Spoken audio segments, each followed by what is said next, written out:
अस्सलाम वालेकुम। मेरा नाम डॉक्टर तलहा ज़ुल्फ़िकार है और मैंने रिसेंटली नैब एग्ज़ाम पास किया है। जुजियांग यूनिवर्सिटी चाइना से मैंने अपनी एमबीबीएस की डिग्री कंप्लीट की और मैं आपसे कुछ बातें शेयर करना चाहता हूँ कि कैसे पीएमडीसी की तैयारी की जाए। बहुत अच्छे तरीके से मैं बता तो नहीं सकता, कई चीज़ें रह भी जाएंगी, आपको मुझसे बेहतर कई लोग बता सकते हैं, लेकिन फिर भी मैं अपना एक्सपीरियंस शेयर करता हूँ कि कैसे मैंने तैयारी की और कैसे मैंने टाइम को मैनेज किया। मेरे पास टाइम भी कम था और जैसे कि अभी नवंबर में एग्ज़ाम आ रहा है और उसके बाद भी जो आएंगे, कौन कौन सी मैंने बुक्स फॉलो की, कौन कौन सी मटेरियल यूज़ किया मैंने, कौन सी एकेडमी मैंने चूज़ की और जो जो चीज़ें हैं मैं इंशाल्लाह ताला आपको बताता हूँ। मैं ये नहीं कहता कि मैं हर चीज़ को कवर करूँगा। मैं फिर से ही बात करता हूँ कि मुझसे बेहतर कई लोग आपको बता सकते हैं, लेकिन मैं करूँगा कि जो जो चीज़ें मुझे पता हैं या आपके लिए हेल्पफुल साबित हो सकती हैं तो मैं आपसे शेयर करूँगा। चलें देखते हैं, मैंने कुछ एक लिस्ट बनाई हुई है क्वेश्चंस की, तो वो देखते हैं, इंशाल्लाह ताला काफ़ी अफाका होगा।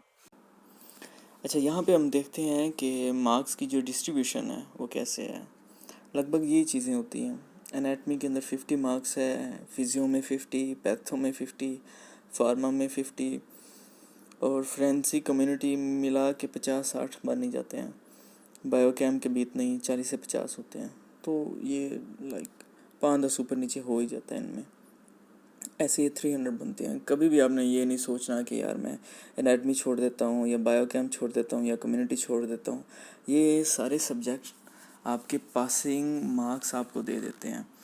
मैंने गलती की थी अपने बारे में कि मैं न्यूरोनॉटमी छोड़ गया और तकरीबन 15 से 20 एमसीक्यूज़ एनाटमी न्यूरोनैटमी से आ गए।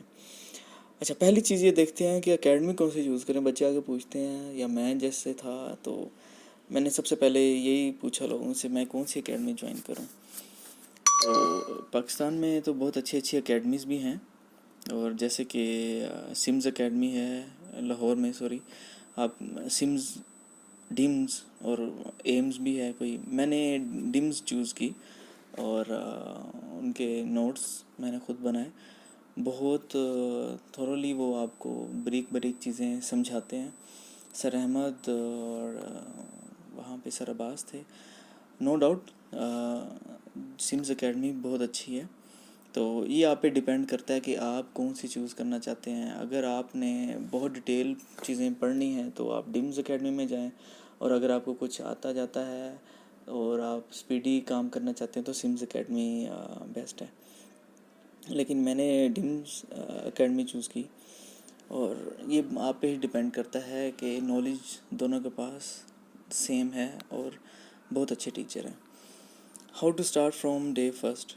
सबसे पहले आपने नमाज़ पढ़नी है, आपने नमाज की रूटीन बनानी है, और इसी से आपकी जागने उठने बैठने की रूटीन सेट हो जाएगी।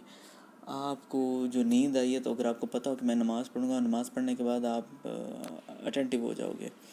तो आपने क्या करना है कि अपना टाइम सेट करना है। अगर आप रात को पढ़ना चाहते हैं, मैं रात को पढ़ता होता था और सुबह 7 बजे के बाद मैं सो जाता था और तकरीबन 12-1 बजे तक सोता रहता था। तो आप पे डिपेंड करता है कि आपने क्या काम करना है, कौन सा आपने टाइम चूज़ करना है, सुबह वाला कि शाम वाला। शाम वाला ये था कि बहुत क्वाइट सी चीज़ होती है, सब सो रहे होते हैं और आपको कोई डिस्टर्ब नहीं करता। स्टडी मटेरियल सबसे मेन चीज़ है। मैंने जो चीज़ चूज़ की, मैं चाइना के अंदर भी एमबीबीएस में पढ़ता रहा था थोड़ा बहुत। तो आते साल मैंने डिम्स ज्वाइन की और उसके नोट्स बनाए। फिर उसके साथ जब मैंने पीएमडीसी की प्रिपरेशन शुरू की तो डिम्स नोट्स को मैंने सबसे पहले पढ़ा, और सबको सारे सब्जेक्ट्स मैंने एक बार पढ़े। उसके बाद मैंने फ़र्स्ट एड यूज़ की। फ़र्स्ट एड में बायोकेमिस्ट्री और फार्माकोलॉजी मैंने बहुत अच्छे तरीके से पढ़ी। टाइम कंज्यूमिंग थी फर्स्ट टाइम में, सेकंड टाइम में मुझे बहुत अच्छा मज़ा आना शुरू हो गया कि हाँ ये चीज़ें समझ आ रही हैं। फिर थर्ड टाइम में तो क्या कहते हैं कि वही मक्खन मलाई हो गया था। क्या प्लान मैंने यूज़ की थी बायोकेमिस्ट्री के लिए, उसके जो वीडियो लेक्चर्स हैं। लेकिन आपको अगर नहीं बायोकेमिस्ट्री फर्स्ट एड की समझ आती तब आप प्लान के ले सकते हैं। और डिम्स नोट्स में तो भी ठीक लिखी हुई और अच्छी है। नवीद आलम की मैंने कम्युनिटी मेडिसिन के कुछ सिलेक्टिव टॉपिक्स चूज़ किए थे, और communicable disease, non communicable disease और कुछ चार्ट थे। वो ये सारे नहीं पढ़ने की ज़रूरत, लेकिन आपने इसके MCQs लाजमी करने हैं। आमिर सलीम की बुक मैंने पूरी पढ़ी थी फोरेंसिक के लिए, उसमें कुछ मिस प्रिंटिंग है और कुछ है, एक दो मिस्टेक्स आपको नज़र आएंगी, एक दो से भी ज़्यादा हैं, लेकिन आप उसको इग्नोर कीजिएगा। लेकिन बाकी बहुत अच्छी बुक है ये। और BRS की फिजियो और पैथो थी। मैं एक्चुअली आपको बताऊं कि मैंने BRS फिजियो पैथो के प्लान का किसी और चीज़ के लिए कुछ नहीं यूज़ किया। नवीद आलम यूज़ की, आमिर सलीम यूज़ की। आमिर सलीम फोरेंसिक के लिए, नवीद आलम कम्युनिटी मेडिसिन के लिए। डिम्स नोट्स मैंने 4 से 5 बार रिवाइज़ किए एट लीस्ट। फर्स्ट एड तो मैंने 5 से 6 बार रिवाइज़ की। तो ये एक तरीका है इस चीज़ को, स्टडी को दिमाग में डालने का। क्यों हर बार भूली जा रही है, हर बार भूली जा रही है। तो जितनी बार आप रिवाइज़ करेंगे उतनी बार आपके जहन में ज़्यादा चीज़ बैठेगी। डिम्स नोट्स एटलीस्ट 4 से 5 बार आप रिवाइज़ करो। फर्स्ट एड का प्लान अगर करना चाहते हो, टाइम है तो बहुत ज़बरदस्त है। नवीद आलम, आमिर सलीम, BRS करना चाहते हो, ये तब ये चीज़ें हैं जब आपके पास टाइम है। अगर नहीं टाइम तो डिम्स नोट्स और फर्स्ट एड आपकी प्रायोरिटी होनी चाहिए। नवीद आलम और आमिर सलीम को भी आप टच दे सकते हो, लेकिन फर्स्ट एड से काफ़ी चीज़ें हो जाती हैं और डिम्स नोट से। नोट्स आपके पास सिम्स के भी हों, डिम्स के हों, ये चीज़ें कंप्लीट कर देता है फर्स्ट स्टेप में। अल्हम्दुलिल्लाह मैंने 200+ मार्क्स गेन किए थे स्टेप 1 में इन्हीं चीज़ों से। डेली आवर्स में कितना पढ़ता होता था? 10 से 14 घंटे में पढ़ता होता था। एवरेज मेरी 11-12 घंटे बन ही जाती होती थी। और मैं सब चीज़ें ये देख के मैनेज कर लेता होता था, क्योंकि मैंने एक टाइम लगाया होता था कि मैं इतना टाइम पढ़ा हूँ, मैं उतने टाइम पे वो स्टॉप वॉच अपनी सेट कर देता होता था। एक इंसानी ब्रेन 20 से 25 मिनट कंसंट्रेट कर सकता है किसी एक चीज़ पे। तो अपने साथ आपने कोई मीठी चीज़ रखनी है, टॉफ़ी रखनी है, कोई चॉकलेट रखनी है, या कुछ मीठे में रखना, ताकि ग्लूकोज आपके दिमाग को जाती रहे और आप थके ना। टाइम को कैसे मैनेज करना है, अवॉइड डिस्ट्रैक्शन कैसे? मोबाइल था मेरा, मैंने इसका नेट पैकेज बंद कर दिया। मैंने PUBG अनइंस्टॉल कर दी, फेसबुक अनइंस्टॉल कर दी। जो व्हाट्सएप था उसके अपनी DP पे लिख दिया कि मैं अवेलेबल नहीं हूँ। और फेसबुक और ये इंस्टाग्राम एवरीथिंग मैंने अनइंस्टॉल कर दी थी। और साथ में जब आपके पास इंटरनेट ही ना हो तो चीज़ें और बड़ी मज़ेदार हो जाती हैं। हाँ, आपने गूगल पे कुछ सर्च करना होता है ये चीज़ें, तो उसके लिए छोटा मोटा कभी कभार आप मेरे पास तो वाईफाई था, तो मैं सिर्फ़ और सिर्फ गूगल पे सर्च करने के लिए ये चीज़ वाईफाई कनेक्ट कर लेता था, और उसके बाद मैं मोबाइल रख देता होता था, या मैं अपनी वालदा को मोबाइल दे देता था। आपने ऐसे टाइम को ना मैनेज करना है। और अगर आपने ब्रेक लेनी है तो आपने लिख लेना है कि, या फिर अपनी स्टॉप वॉच बंद कर देनी है कि मैंने ब्रेक लिया है। तो एटलीस्ट आप 14 से 15 घंटे पढ़ तो नहीं सकते, 10 से 14 घंटे तो आप इसके दरम्यान में आप मैनेज कर सकते हो। सब्जेक्ट आपने कैसे कवर करने हैं, आपने PMDC की वेबसाइट से उनका एक पूरा प्लान डाउनलोड कर लेना है। तो जब भी आप कोई सब्जेक्ट स्टार्ट करने लगे हो, एनाटमी स्टार्ट करने लगे हो, तो आपकी मर्ज़ी है, आप उसको मार्क कर लो। मैंने अपने दीवार पे ये सारा सिलेबस लगाया हुआ था उनका। तो जैसे कि अब मैंने माइक्रोबायोलॉजी थी, इसको कुछ करना था, तो मैं उसकी लिस्ट बना लेता होता था कि इसमें माइक्रोबायोलॉजी में क्या क्या चीज़ें लिखी हुई हैं। तो अगर मैंने एक चीज़ प्रिपेयर कर ली, या फिर सारी मैंने माइक्रोबायोलॉजी मैंने पढ़ लिया, तो मैंने सबको टिक कर दिया था कि ये चीज़ें मेरी कंप्लीट हो चुकी हैं। तो सबसे आसान मैं पहले करता था, और जो चीज़ मुश्किल होती थी उसको मैं बाद के लिए रख लेता था। एक बार पूरा पढ़ लिया, उसको एक बार रिवाइज़ करता था, उसको बंद करके रख लिया। ऐसे मैंने एक बार कोर्स सारा किया था। उसके बाद second revision, third revision, fourth revision ऐसे की थी। हाँ, की टू रिमेंबर ऑल, की टू सक्सेस। और सीक्रेट क्या है इस चीज़ का? Revision is the key. बात याद रखिएगा, रिवीजन इज़ द की। और अगर आप रिवाइज़ करते रहोगे चीज़ों को 3 से 4, 5 से 6 बार, तो मैं गारंटी से कहता हूँ कि आप PMDC आसानी से पास कर सकते हो इन चीज़ों से। क्योंकि सबसे बड़ी ये चीज़ है कि इंसान भूल जाता है, उसके कनेक्शंस नहीं बनते एक टॉपिक के साथ दूसरे चीज़ के। और डिस्कशन, ये सीक्रेट है। कैसे आप अपने किसी दोस्त के साथ डिस्कशन कर सकते हो, यार मुझे ये बताओ आज ये टॉपिक हम डिस्कस करते हैं, ये हम सिस्टम डिस्कस करते हैं। उससे आप क्वेश्चन बना के पूछो, ठीक है। जो नहीं आता आप लिख लो। फिर एक और चीज़ मैं ऐड करता जाऊँ कि मैंने अगर फिजियो पढ़ी थी तो मैं इसके अंदर पॉइंट्स जो इम्पोर्टेंट थे, जैसे कि ड्यूरिंग लेक्चर सर हमें बता देते थे ये मस्ट क्वेश्चन आएगा, तो मैं उसको लाजमी लिख लेता था कि ये मस्ट क्वेश्चन है। सारी लाइंस ही नोट्स के अंदर क्वेश्चंस की लाइन है, तो फिर भी जो चीज़ मुझे ज़्यादा इंपॉर्टेंट लगती थी मैं एक पेज के ऊपर लिख लेता था और सारे सब्जेक्ट्स के मैंने पॉइंट्स बना लिए थे। एक्स्ट्रा बुक्स कौन सी यूज़ करनी चाहिए एमसीक्यूज़ के लिए? मैंने जोया यूज़ की, नम्स की जो सीक्रेट्स पॉइंट थे वो यूज़ किए। जोया के अंदर बहुत सारी गलतियां हैं, लेकिन फिर भी आपको क्वेश्चंस का आइडिया देते हैं कि कैसे क्वेश्चन बन के आएंगे। पास्ट पेपर भी इसके अंदर हैं। जब आप अच्छे तरीके से हर चीज़ रिवाइज कर लोगे तब आपने जोया या एमसीक्यूज़ की कोई बुक उठानी है। राजा शहजाद गुल की भी है, यू वर्ड भी है, और नम्स की जो सीक्रेट पॉइंट्स हैं। इस चीज़ यहाँ पे मैं एक चीज़ आपको ऐड करता जाऊँ, सिम्स के 1000+ कुछ पॉइंट्स की एक ना लिस्ट बनी हुई है और उसके नोट्स मिलते हैं। वो बड़े हेल्पिंग है, बहुत ज़्यादा हेल्पिंग है। उसके अंदर से एटलीस्ट 25-30 क्वेश्चन तो रिपीट हो जाते हैं। लोग एक एक नंबर से फेल हो जाते हैं।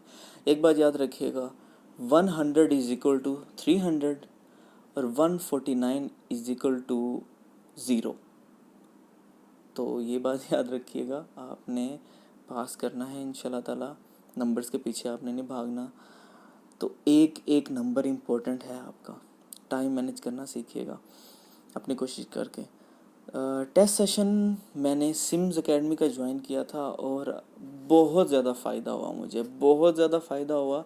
हालांकि डिम्स के मैंने नोट्स थे मेरे पास, लेकिन सिम्स का टेस्ट सेशन मेरे सीनियर्स ने बताया था ये लाजमी ज्वाइन करना। सिम्स का टेस्ट सेशन सर आपको बड़े अच्छे तरीके से बताएंगे कि सर जमशेद के ये टॉपिक आपने पढ़ के आना, ये वो आपको एमसीक्यूज़ को एक्सप्लेन करके बताएंगे। तो मेरे लिए सब टीचर्स बहुत ज़्यादा रिस्पेक्ट रखते हैं और अल्लाह ताला इनको और कामयाबी दे और इस तरीके से बच्चों को गाइड करते रहें। वो सिम्स का टेस्ट सेशन आपको रिदम में रखेगा, आपको पढ़ने पे मजबूर करेगा, रिवीजन पे मजबूर करेगा। कई एमसीक्यूज़ रिपीट होते हैं उस टेस्ट सेशन से। डिम्स के भी टेस्ट सेशन अच्छे हैं, लेकिन जहाँ पे चीज़ें क्लियर है मैं बताता हूँ। डिम्स के आपके पास थोरली स्टडी आपको करवाता है, लेकिन सिम्स आपको रिदम में रखता है, आपको बताता है कि क्वेश्चन कैसे बन के आएगा। सबसे बड़ी चीज़ आपने अपने ऊपर यकीन रखना है। मुझे बिल्कुल यकीन नहीं था। एग्ज़ाम से पहले मैं बीमार था, 6 दिन के लिए हॉस्पिटल में एडमिट था और मुझे आईबीएस का प्रॉब्लम था कि जब भी थोड़ी सी टेंशन हो जाए मैं बीमार, ठीक है डायरिया, वॉमिटिंग मुझे होनी शुरू हो जाती थी, इतनी एनजाइटी होती थी। लेकिन मेरे माँ बाप ने मेरे ऊपर बिलीव किया कि तुम पास कर सकते हो, मेहनत करो, अल्लाह ताला कामयाबी देगा। और मैंने जाने से पहले, एग्ज़ाम बैठने से पहले उन्होंने कहा, मैंने कहा देखो यार अगर एग्ज़ाम फेल हो गया ना मेरा तो मुझे डांटना नहीं है। कहते नहीं हमें पता तुमने थोड़ी सी मेहनत की है। तो ये तो हारना और जीतना ये किस्मत की चीज़ें हैं, कोशिश करो, कामयाबी अल्लाह देगा। स्टेप 2 के लिए मैंने डिम्स एकेडमी ज्वाइन की। यहाँ पे आपका बेसिक नॉलेज भी यूज़ होता है, काफ़ी चीज़ें स्टेप 1 से रिपीट हो जाती हैं और ये इतना मुश्किल नहीं है। मैंने सिर्फ़ और सिर्फ इसके अंदर स्टेप 2 के लिए डिम्स एकेडमी के नोट्स ही फॉलो किए। कुछ मेरा प्रीवियस नॉलेज था एमबीबीएस का, बाकी डिम्स नोट्स के अलावा मैंने कुछ भी नहीं किया। लोग आपको कहेंगे ये करो वो करो फलाना करो ढमका करो, मैंने कुछ भी नहीं किया था और अल्हम्दुलिल्लाह ठीक ठाक मार्क्स आ गए थे। स्टेप 3 के लिए फिर मैंने डिम्स एकेडमी ज्वाइन की। मैंने मैक्लॉयड की हुई थी, मैंने रेडियोलॉजी के कुछ लेक्चर्स लिए थे अपने यूनिवर्सिटी से ही, ये क्लिनिकल ओरिएंटेशन के लिए, और अल्हम्दुलिल्लाह 120 मार्क्स मेरे आए थे स्टेप 3 के अंदर। डिम्स एकेडमी में ही मैंने प्रैक्टिस की थी सारी और अल्हम्दुलिल्लाह हर चीज़ क्लियर हो गई थी। होप सो आपको ये चीज़ें सारी क्लियर हो गई होंगी। कुछ चीज़ें रह गई होंगी तो आप पूछ लीजिएगा, मैं रिप्लाई कर दूँगा। अल्लाह ताला आप सबको कामयाब करे और फ़िक्र नहीं करनी। ये चीज़ें आप यूज़ करें। बिलीव मी, डिम्स नोट्स या नोट्स हैं, फर्स्ट एड रखें, ये प्रायोरिटी पे रखें। 4 से 5 बार आपने रिवाइज़ करना है इस चीज़ को। अच्छा, एक चीज़ एंड में ये बताता चलूँ कि मैंने अपने टाइम में एक लिस्ट बनाई थी, कितने दिन में कौन सा सब्जेक्ट मैंने पढ़ना है और किस किस चीज़ से पढ़ना है। वो भी मैं इस वीडियो के आखिर में मैं डाल दूँगा, तो आप देख लीजिएगा मैंने क्या क्या अपना प्लान बनाया था। लेकिन कुछ प्लान फॉलो नहीं हो पाया, जैसे कि मैंने उस पेज के ऊपर के प्लान लिखे होंगे एट्सेट्रा, BRS नोट्स, ये वो एट्सेट्रा, पैथोमा। लेकिन मैंने डीम्स नोट्स किए, फर्स्ट एड की बहुत अच्छे तरीके से, एंड देन के प्लान के लिए सिर्फ़ और सिर्फ बायोकेमिस्ट्री के लेक्चर्स मैंने वीडियो देखी, आमिर सलीम, नवीद आलम, ये सब कुछ मेरा था। और मैंने बड़े आराम से अल्हम्दुलिल्लाह PMDC पास किया। कुछ भी हो, टाइम ज़ाया नहीं करना ऑनलाइन जाके, यार ये नहीं समझ आ रही, वो समझ नहीं आ रही, रिवाइज़ करें, फिर रिवाइज़ करें, फिर रिवाइज़ करें, डिस्कशन करें उसकी।